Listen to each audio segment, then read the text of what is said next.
கும்பமேளா வந்து ஜோதிடத்தை வைத்து தான் கிரகங்களினுடைய சுழற்சி தானே கும்பமேளாவே இல்லையா?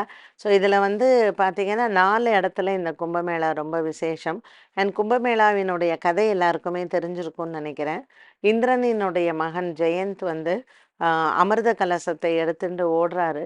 அவர் ஓடும்பொழுது எங்கேயாவது அரக்கர்களுக்கு அந்த கலசம் அமிர்தம் கிடைச்சிட போறதே அப்படின்னு சொல்லிட்டு அவர் ஓடும்பொழுது, இந்த அமிர்த கலசம் இந்த அமிர்தம் வந்து சிதறின இடங்கள் வந்து பார்த்தீங்கன்னா, முக்கியமான 4 இடங்கள் சொல்லப்படுகிறது. நாசிக், உஜ்ஜைன், பிரயாக் மற்றும் ஹரித்வார்.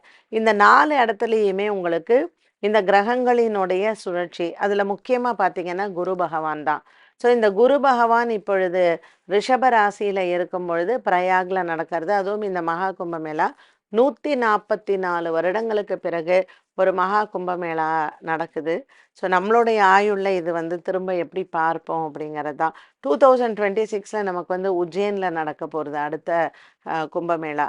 இதில 12 வருடங்களுக்கு ஒரு முறை நடக்கக்கூடிய இந்த கும்பமேளால, ஒரு சில இடங்கள்ல 6 வருடங்களுக்கு ஒரு முறை நடக்கும். அது அர்த்த மேளா அப்படின்னு சொல்றாங்க. 12ல பாதி. அந்த 6 வருடங்களுக்கு ஒரு முறை நடக்கக்கூடிய கும்பமேளாவும் சிறப்பாக தான் நடக்கும். கும்பமேளா அப்படிங்கிறதே நம்மள வந்து புனிதப்படுத்திக்கிறது.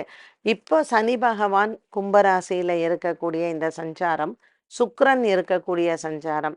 ஸோ மெயினா கும்பமேளால இருக்கக்கூடிய எந்த கிரகங்களை வைத்து நமக்கு கும்பமேளா கொண்டாடுறாங்க அப்படின்னு பார்த்தீங்கன்னா, சூரியனினுடைய சஞ்சாரம் மகர ராசியில இருக்கும் பொழுது, குருவின் சஞ்சாரம் ரிஷப ராசியில இருக்கும் பொழுது, சனியின் சஞ்சாரம் கும்பராசியில இருக்கும் பொழுது மற்றும் சந்திரனின் சஞ்சாரம். ஸோ இந்த கும்பமேளால அடுத்தது வந்து ரொம்ப முக்கியமான அந்த ஸ்நானம் பண்ணக்கூடிய ஒரு முக்கியமான நாள்னா இந்த தை அமாவாசை. ஸோ மகரத்துல சூரியன், சந்திரனும், கும்பத்துல சனியும், ரிஷபத்துல சந்திரனும் இருக்கக்கூடிய இந்த சஞ்சாரத்துல இந்த தை அமாவாசைக்கு வந்து கங்கையில நம்ம குளிச்சோம்னா நம்ம புனிதம் அடையிறோம். அடுத்தது வந்து வசந்த பஞ்சமி ஆரம்பிக்கக்கூடிய நாள். அடுத்தது வந்து பார்த்தீங்கன்னா, மகா சிவராத்திரி.